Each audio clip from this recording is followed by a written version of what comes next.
The problem of the NPP was that they were indisciplined. Who be good party ni hufi? Party ni ko dia $17 cedis. Mami na toshie release 1 million Ghana cedis. The NDC and Peninsula Fanye project. There is some ongoing debate on restrictions on Muslim students in Wesley Girls, which conflicts with international human rights standards. In some way, for Nina Kwaba, a BM Emra Jumadia so as usual. As some share and summer air coso or my ganimu. Yadinina a bread I fona fino. Yet Dion Como His Excellency John Dramani Mahama and Como Bree and a Freeman Penny Ashe. Eba after set Oma IGP Tatayohono 2 years say Ansam Fantona Jumaso and Komobebre and a Koso Ewo Oma Ghana mo quick one room na info be a free mubano Yadinina at to form Eddie Ama Ahefona Fino Yadun Komo NPP Amanukono so and Komobebre and a free Eba and what Education Minister Haruna Idrusu Edin Sembebre and a Tuja afa esoma hodoa ewo SHS quick one e be room na abom komana fe no bibia ay kama na nansen obehwa story bi every Wesley guest epie ama ekopie mu ewo court eno nanam so ama education minister eri sembebre ababa tuja quick one e be ro so na fe no ye dun komo baransa na busua ye be ransem nim no ense nansen government no akwakoto presidential jet eno nanam so ema minority no din sembebre ebe tu abadan ai government no say figures are minority no e quote no eye propaganda ena wo mu eye fellows of osu kwache ebiebie nsem nim obi be kan say wa expose NPP for the quick one ye gogo tie nsam a wo de tu dwa emra ekoba abusia enkomo wa chipa. That what has defined the performance of this government is discipline, fiscal discipline. I mean, even in our own lives, if you live beyond your means, you're always going to be in debt. It is traditional. Everybody knows that. The problem of the NPP, admittedly, governments before them have also had that problem, was that they were indisciplined as far as the fiscal management of the Ghanaian economy was concerned. They need tools to work with. And so the army or the armed forces itself has been making these requisitions. And they say, among others, that immediately they need 4 helicopters. Together we call them Eurocopters because they are manufactured somewhere in Europe. They have, when the minister goes to parliament to lay the bill for the approval process, the details will emerge. So they say they need 4 helicopters. They need 2 aircraft, a medium range one and a long range one. And then they need 2 or 3 large vessels to patrol our territorial waters. They need armored personnel carriers. In fact, the NPP had entered into a deal with an Israeli company to procure 19 of them at a total cost of $80 million. They had paid $40 million. But the company is insisting that they cannot refund the $40 million if we don't pay the outstanding $40 million. And they will not supply the equipment until we have paid, because that's the contract that the NPP signed with them. So it makes sense to add the $40 million to it to acquire the 19 armored personnel carriers, and then the boats. Evans, I can tell you for free because I've been reviewing the documents. And when the minister comes to parliament, it will become apparent. If you put the armored personnel carriers, the $40 million that is outstanding, together with the 2 aircraft, 1 medium, 1 long range, and the 4 helicopters, it will come roughly somewhere around $300 million. So the claim by Honorable Abu Junapo and his colleagues in the NPP that we are spending $1 billion to buy presidential jets is patently false. He saw it in the budget and deliberately decided to misrepresent it. Fellows of osu kwache badan and sembebre and atoja and ebedi hun komo badan and some of fellows of osu kwache e dia todwai quick one yenwura mu en Mamencha yarefo nyina ade ba ko a NPP ya e wosenko mo ye ne ye niye ne boa oman no in general ne sa boa wo mama nyuko no ne so o fall short e wo ho e clear evidence so be kai ya sam wo kujeto abla kwa not tom ra she bebiani and the foreign minister ojina NPP so sa na na dan kwa kufuado e ko toilet ko tim ko twa ne to e me hu ne to hankra evidence a base report no odi abeto alupre na to the free bright fee me no ka say edrum finfin aka akra na si abusua fee evidence no odi map no de aba papers no de aba no de abegu social media ho na yehu alupran na dan ko akufo ado faaye eka wo bo wo man no ene ade evidence based report ebeto a wo yehu hwia enye and some of the reporter or the baaye ano de ekodi atia aban no mehu de aban ni timi sorry tia ya wo mso timi de krata afoforo baaye chese na okuja to ablakwa no wo twantro but the NPP epese wo mu ye bie but ade na wo mu ye so beka ya sa eye MP na no no mo se wo na wakodi eye former eye papa ya wo wi e wo for asefo yi o try se wo ye bi na Mahama epiepe na o de aba be wo mu na ye fake na no de aba wo manim guase baaye and wo mu nye smart enough abani ko purchase aluplane presidential jet new one and the armed forces be use you the omode ebe petrol fa yensuo so ne ade e de abo man no ban ene ade e ka sei e na ban no so was spending the next 4 years no more to me dey secure and indeed the government catcher say enya dia elu presi wo no no mo koto they mom from scratch and a company ne copy the amaye ne the brother it is very good as minority as you are no obedi evidence based report ebeba fankrata sam a edi adanse se ampa eye 1 billion United States of America dollars and aban air cost spending award this purchase ho na dia beto Ghana fo mu a na ye ne atrase ne abiebiem ne abobom esofata se aban ses kan no de koto a ye be support and some fata so we will talk against it but we de beto trasa eni and a communications minister what dia ba beto twa say enye sa 1 billion no na 300 million enye billion po 300 million US dollars say a minority no e dey na mo ye dey approve say dey aban yi kan yi e no kra na say no kra sometimes enye bibia na wo saw ba bonten say wo ba na wa be react na wo the propaganda e dey abetum the matter I am telling you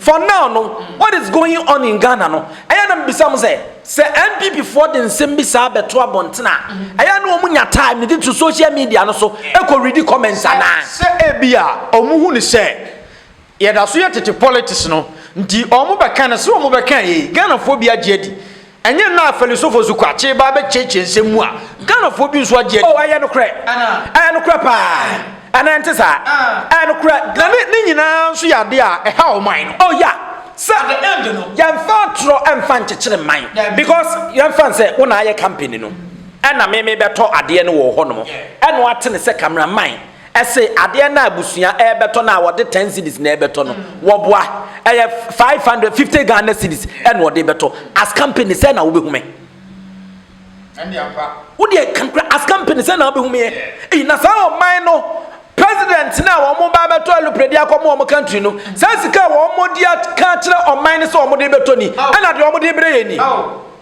in the first place no with dignity with respect a buff from company ni hu se wankasa wo ye kromfo wo ye damna mani wo ye kohwini wo ye sansani wo bu man na wo de ba so it is good say information bi e de beba bonten no enema bi ete sey no ye be make sure say ya dive into the issues na ye nya correct aye information no ye kura ye evidence ne ye de abeto say pa ni o man ni nyina hu e beta ene woni ade aba kwa me ye pa se me hu comment bi te sa if minority wo ana say opposition na ade ne ba me kwa before say me hwe na me read ya the next thing I make on say me ko read comment no because they are the Ghanaians the Ghana for kasa Ghana for say the better go and check it the one mo kan nyina ne say it is better say ye be say sika we no say po 1 billion US dollars ya de be kwa to ye ne aye de sense na na do kwa kufu ado be say sika twitwi de wo wiem na ode adware okay yen hwa de na na do kwa kufu ado time omo ka say omo kwa koto presidential jet emo kuje to black kwa mo be expose ke kan sem bebre eno mo jaye ada na this time question amanfo bisa no omo si ada na John Dramani Mahama buy within 1 year on the also kwa koto presidential jet very good question very good question but obi so be di matem say we nkwase question na question we di obi obedi watem bia na ono nso no kakra ho I was onya abote very good question ada na dan kwa kufu ado de okuje to abla kwanom ne NDC for authority aye but then it is good say be purchase tie ni ye So the instances, the circumstances are leading to purchasing new aircraft. Yeah, the writer, what you watching? This will be a unia badaye.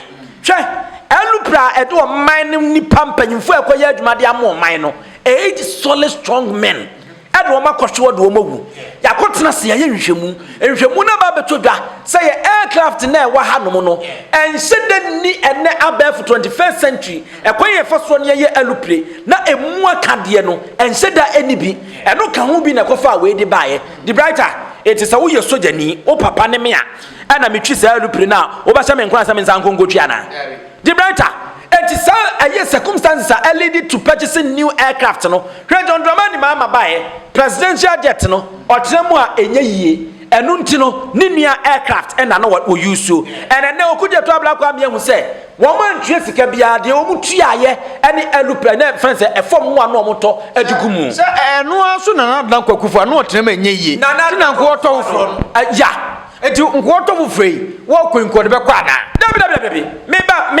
me sisa questions we nya motema me pa enti enei no eye abana me hu ya amoka ni nua de che ye free fu and man de sika na etodi gumu some people are still speaking against it say aden na eto fu edigum di brata na me de me ka e ma wo no me san to petrongu na mam twani mam dan nam de ede ngwa asem no enti abana ye ne part wo no no, it is very, very wrong, total wrong. So, okuja to abla kwa no sorry here.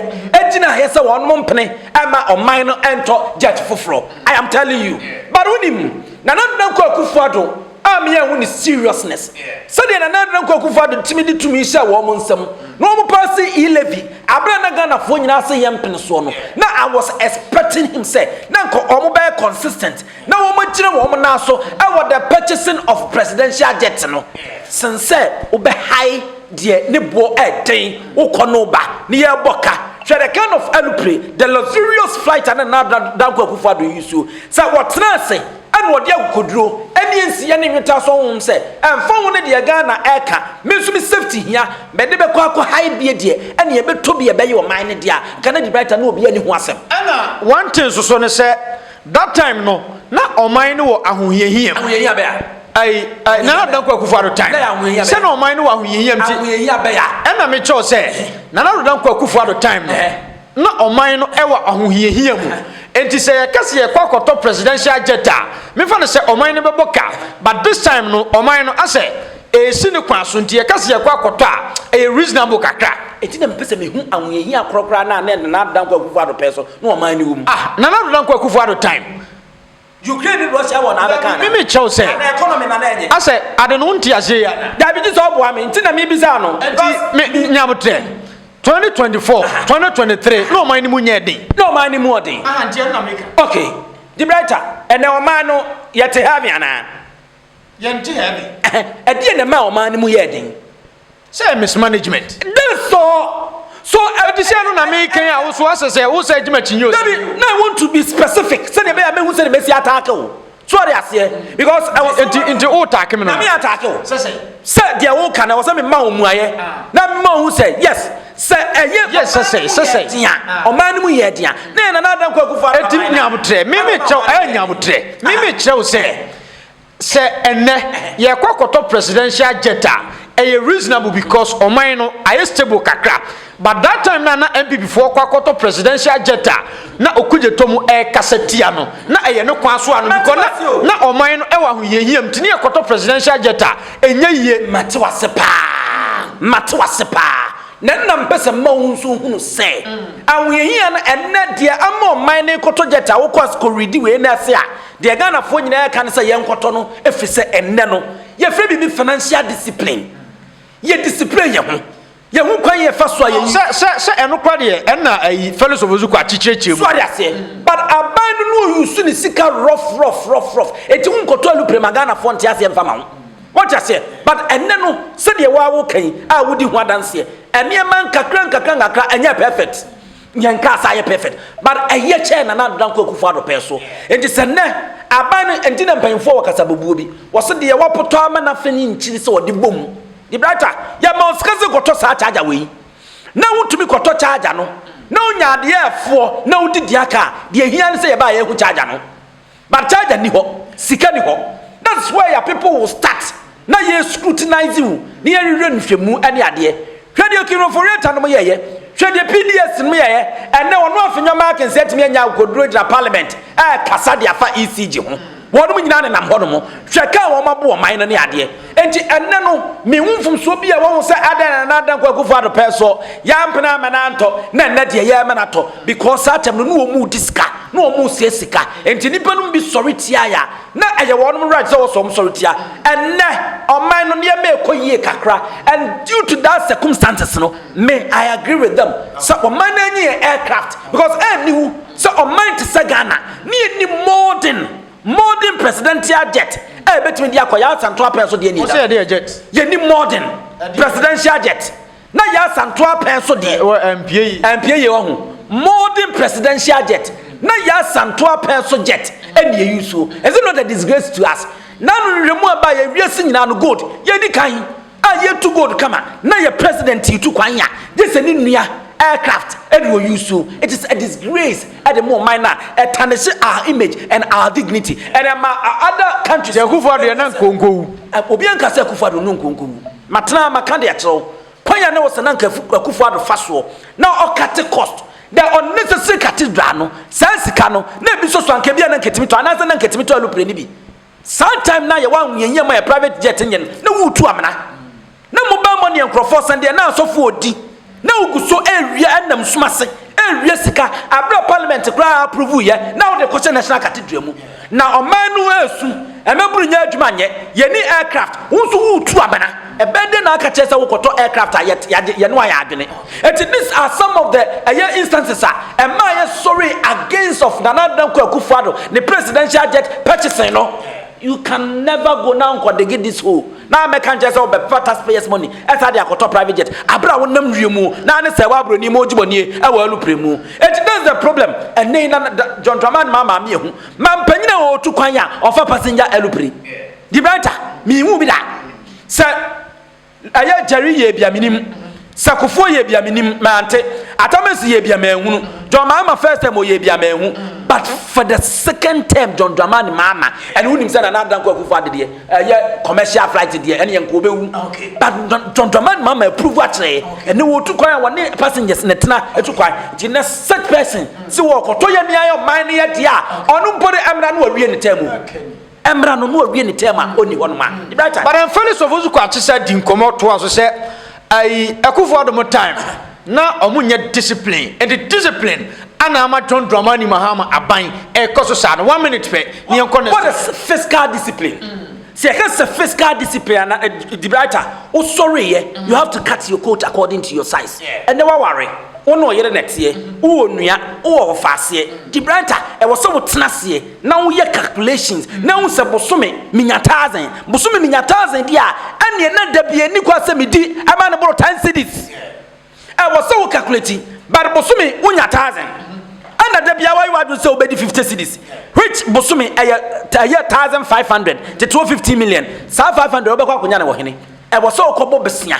I was so Kojibi baby. I was so Koyi baby free baby. Any question Kaukoye. And only a friend said physical discipline. None another Koku for no Munyabi. Ebini Cathedral Assem. Ebini PDS Assem.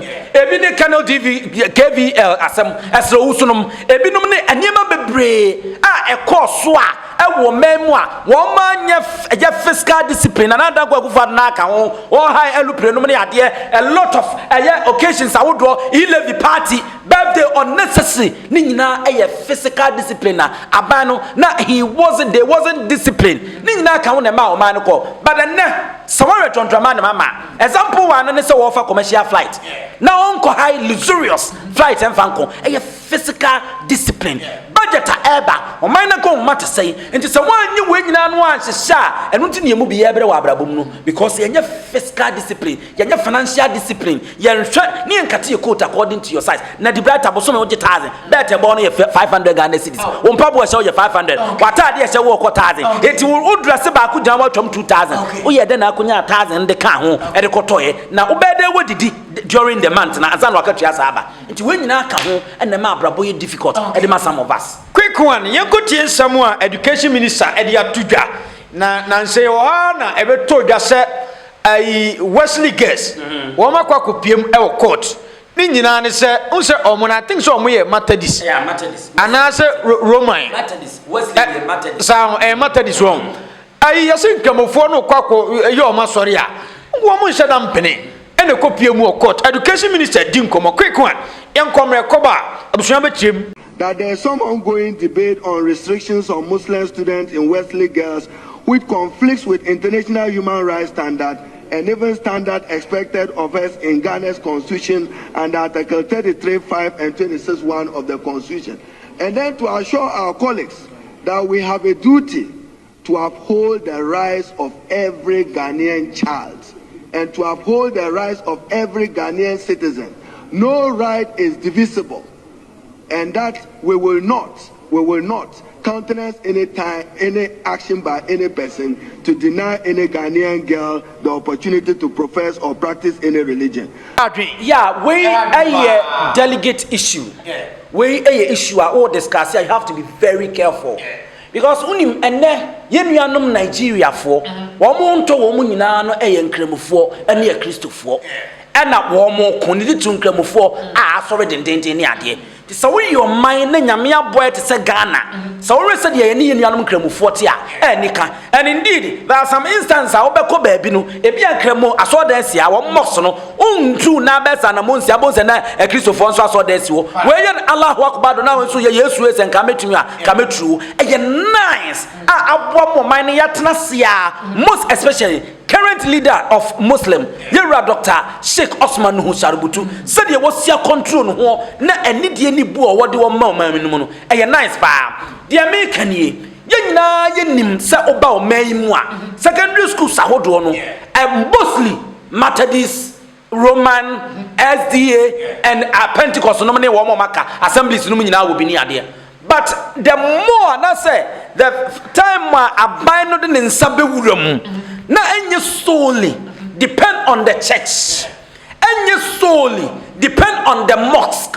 Na yen kramufo nko a na eye wo mu no mu tue wo mu teachers ka wo mu no mu yom bibia no one thing e was se wo hu ni se eye aban dia ene asore no dia se aban no ne asore na eco partnership dia the 1992 constitution is bigger than the church doctrine. You have to accept that. Enti na aban ni the free SHS aba aban ni na etu teachers ka aban no emma nkwada no dormitory bibia wo na efa ene ade so aban have every right say the citizen of Ghana a wo ye muslimini wo ye kristoni ebetimi ye choose say school no na emfa ene the kind of religion a wo mu say oba Wesley high school na obema no kwan nebere no so no obaso kwan na Allahu akbar da obema no kwan na kwa akoye kristoni a wo beti Media so nebere so na wo so okono ko gyam no bo ne tons no bo ne mpaya you have to allow that person because we are exercising freedom of association obie no wo so tumi sizi obi hwe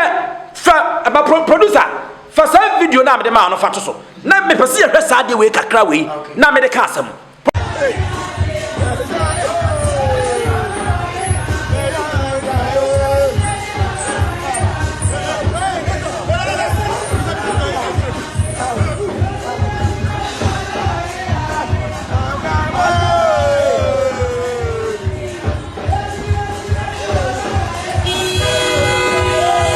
Okay, have you seen it? Yeah. On se kremuni what dress here sanata dey see the nasi twan. Now Pentecost sorry. Bonyamenyom. Now omo we worship and praises. Share the kind of asa omo di no aso dan anim. The writer, is it not nice? And my money unique. Now them say Nigeria for omo envy pa. Me try one video bi. Nigeria ni abetwa aso dan. Any Kramudaya, I will not to baby. Now, a bang, intervals let them no say. Now, they Cassandra Nigeria for so Omura Ghana no mere. Said the Christopher, any Ghana for city of Hanamo. Mesre, Yenu Muslimi for Allah and Amosumno, a young coupon, I'm a friend of Allah. Woba, a Jesus Christ near Sumno, and I'm a friend Anabi Isa. And since you be at Dantamo, at the end, we are all pursuing, say, you better heaven, no, near Quacosum Allah and then Yankopon. It is Wobiba, no, but Bunyankopodin. Now, the Allah. I don't see any thought about it. Sanso no bi ba na obebo aladin. Now so de ne Nyankopon a me hunfum so bi e wo ho se wo be restrict nipa no. Se wo mane nkosom no Allah. Ana mane nkosom ni Nyankopon. Ebasa it is against the law. Mama my fancy ai ana ye Christopher ada no mfa nkramofo school. Di brighter medical chire mo wie. Wo ye kramoni and offer a Christopher school, but any solely depend on Christians. And until a government school, I will choose you know. Send them in the better. You will school be and they say Pentecost abandoned in Sabbath from. But sir, Pentecost will school be. Nanya binding the air supervisor, and ya binding the air for Hoka. Pentecost as church, and the air train teacher for Hoka, airborne the school for Hoka private dear. No, you cramoni now could choose now. No, say ya mamunya. I don't have anything against it because who say I solely depend on the Christian worship. And I won't soon him say, who go school we no Ahmadiyya for a cramo for woman solely woman no more kaye woman school and I see Christo ni wope. Unso kono ko restriction so mamun unso munyamia and unso many problem bia. But ye or wasanum or say to tunum prampanum what's the gas kewege henum and no dear mesamo. Aban have in hand in it. So won't to me a japas ho, won't to me a man can so ho, won't to me a sales school na can now ho, na mumma quine, no obia sumo passo sumni, yankee whom send nipa back, and no never more minor anymore. Quick one, as Abeto Daze, His Excellency John Dramani Mahama assign ama IGP 2 years. Say on fan 200 Juma so. Na over Pimo my Ghana, I'm on 14 komo. Ebi mo se IGP na Juma so ni. Oh, mampania ya de pa. Ebi mo se dabi IGP we de enkoye kadampare kra ye. Nti ade na mampani sama 2 years. I quick one yunrem. Eta when a council or police council no board no and I recommend 2 years no. And omode ama mampani. Na obi be bisa se ehinfo ene sa council no. Omo ye futufo a omo boa mampani e ba no bambo ne ade mu a. Ye hwe asa. Council board no kwa Vice President of the Republic of Ghana, Professor Nana Jenupoku Ajiman, one ejum training chairperson. Na Oba Mubarak Muntaka Muhammad waka ho. Sanso na Yera Christian Tete Yohoni waka ho. Afe Dr. Dominic Akutinga Anyini waka ho. Ora Daniel Owusu Nyampong Esquad waka ho. Sa enso ono ye representative of the Ghana Bar Association. Ye wo this DOP Nathan Kofi Boache retired. One ye member representative of retired senior police officers association. Ye wo DCOP Lydia Yakun Donko, member representative of senior officers of the Ghana Police Service. Ye wo chief inspector Angel Lolo Esquad, member representative of junior officers of the Ghana Police Service. And ye wo Era Rose Atinga Bio, retired, member appointment of the president. And at the Okahu Biemu, Mr. Benson Tunga Baba, appointees of the president. It is one who ye wo junior officers. One more police in one more representative, and you senior officers, oh police in one more representative, and you want a binary casa appointees. I want one more you know, any idea, one more echo the experience police officers, any idea, one more year, so I have met me a canamedy at your say, minim dear, our bamboo moon samono, and more sancro for we no dear so, and maybe one mammy who is saying. Our physical beer, but be a woman who woman dear muno, a very deeply a chairman. So, I recommend 2 years. As I did at Suete Honumu, said December 7th, and also Quam Jim. One Santos the next 2 years. No, a honor, one more cancer on the command penny. I don't have anything to say, but as layman, as Ghanaian, said you see whom in Yamafano, who say unnecessary. Oh yeah, IGP. He hasn't done anything special. That will run to that the next 2 years. I'm telling you for a fact. Me will be a too special. Tete you buy ye. What's your man quine? Oh, suppose for say what matter to say what class we just canana. And why are they special? Oh, and then beside me and not car me tinemu. Or say that's a sound 1.5. 1.5. Na okay krona no official no dey ba no no e de bedru kumase de yakran kan na 1.5 na sa but no kre that part time no na oma police for no nheda nyina aje se bari ane de checkpoint no ba se ubo se a police for akwa kogina ha na so mu gigi ska no dampare tan na bi no bia me oyo so bi so enu ntina a police for no so ko mu nya kakra tie bia ntina police for no so pese yo no o maintain no so ntina wo mu yi dampare na police for no dodo na ebosi no but o mu yi dampare so na Ghana for bi so ra ho Ghana for bi no so ara ho but o mu ne wo adwuma mu de no o mu bu afu na anasa no o mu ni ade every say there was some benefit a wo mu nya no kwa no so and police ni o mu bi obetumi aka say boso no kra na katua no won kɔhwɛ because the onya no kwaso no enya asam ketwa and the rate baby a memeti a me de kɔ adwuma no ansa na me nuru kromo no na police fo a wɔhyia wo drivers hyia wo no ebro kwaku be se fo but then ebobambo ho nsɛm a ɛno nso wo be rating ebobambo ho nsɛm a still me rating low onya adwuma to my expectation I'm telling you for a fact tete yo no ba ye anasa Mahama appointee ni onya anything special to be frank why na adwuma da bia me kasa class captain kura untimi nkasa ye point no onye adwuma waye adwuma anya hwe no period bi da ho no ma okofre teacher ni ma na be kira ade enu ntina adwuma no waye adwuma tete yo no aye adwuma but me who that effectiveness no to me to my expectations no ye nim say for so be drop comment yeah ye nim say for so be drop to my expectation de na nka me hwehwe no enya nu ho sa ebi ni sikadie bebrebe ya me kan ye ase aguwuwu na kunkum no doso ene ade a wo se ope ho pomasibre ene ade no ye me hu ni sa and to be frank say wo de toto how effective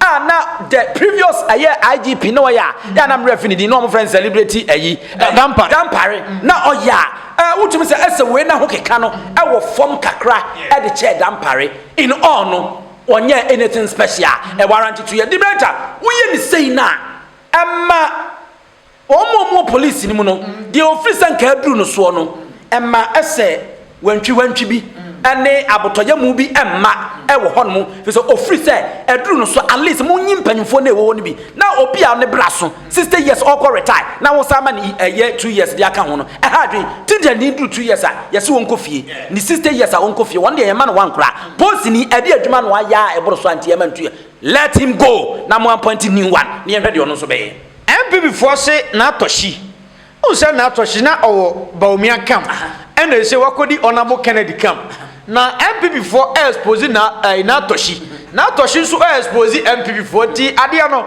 wọ́n say na toshie kra na sponsor NDC candidate back go and some say no na possible sir say obi o MPP ni o be say MPP free power na NDC na eba abuso yen ti we mre koba e be di nkomo oban so a wo begu party ni hu fi say party ni ko ja $17 cedis keke on the 6th of January they be chen on the 7th ni aso Mahama ni in no na dollar na 14 cedis 14 yeah Mahama na to si be kan say 17 cedis just say self aggrandizement nti ogu ono an party na aban no a benefit so much no a ono akwa abontin o ka say aban de omunya sika pa no eni di do onya sika onya sika na no me de ayi video ayi documents ni nyina ato abonten hwe said development partners edisika abre aban no December 2022 na April 27th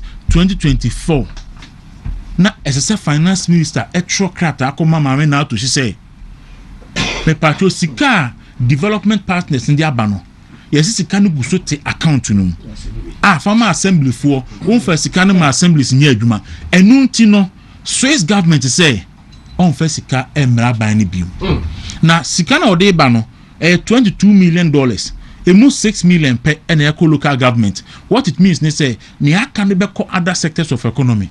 Na wo na to see, wonti enya ade Ghana ban enye skada ye adwuma under an IMF program. Enti no release skano na from assembly for no first skano enye adwuma. We ya krata era Adam etro ye edekokoma no na sa session or say the continuous delay in the transfer of funds to the MMDA bringing to question government's commitment to sign a bilateral cooperation agreement and poses a serious threat to the Ministry of Finance mandate of mobilizing more resources to support the decentralization agenda. Now we are oba will say bawumia. At the time DC for a more 290,000 no. Na Mahama na toshie release 1 million Ghana cedis e dey ama NDC MP ni so amfanye project. Now the sad aspect in say Sikano Crown for local government ministry or release the core regional coordinating council.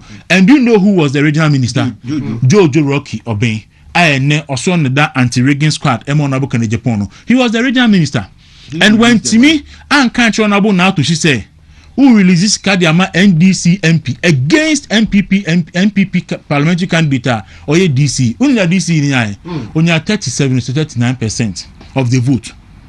Now we are I catch up and Crawford say Dr. Bawumia Nema use this election. How can you do that? Okay, I'm sure the writer and say MPP say allegations on mum and not thing. Eku party no. I am a rehu at this particular station Nankasano.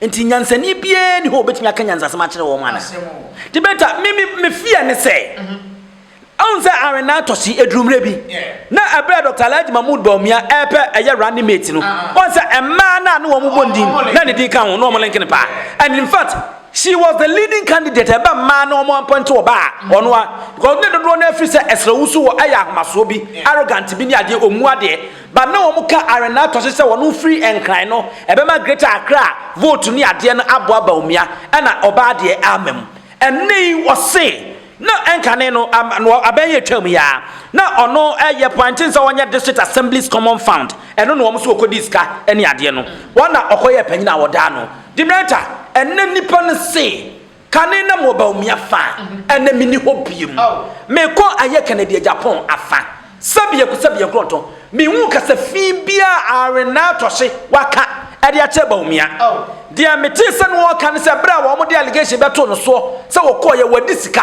wa amane ma anye wo no kan na MPP lucy ye ene wo se okoye district assembly common fund okoda no sane ma koyi a eye Bawumia no ne ye because na Bawumia so ka ho ankoye nso a eye one Bawumia asem na ani so eye very very sad said the mudi bu Ken Agyapong efo so ono betra wa na ogu party na animase no the party na suma sam beto abonten no as a journalist na umomu uye bie na owi aba be kasa Ken Agyapong na egu MPP does it make sense rade a wote wa wo yi senyame amfa kwam se de mo pe no se Bawumia ne benya no na Kennedy nya Dibreta na maami weyi obo ne din no ama ndibre bia ebede na won sentro ni we watimi asa ba betena se ama nsem a wo kan ye nyina wasa pepa na wa beka ne ye ama Ghana for atosa idea so ya small benyansafo ni yansoma na mo tentene se wajimi ya no wajimi emfa woni school dodo a obekọ still jimi ne bata wakoma ho because eduru baby mpo nkrofo bi ka se no nko ane yade nyankopon wansa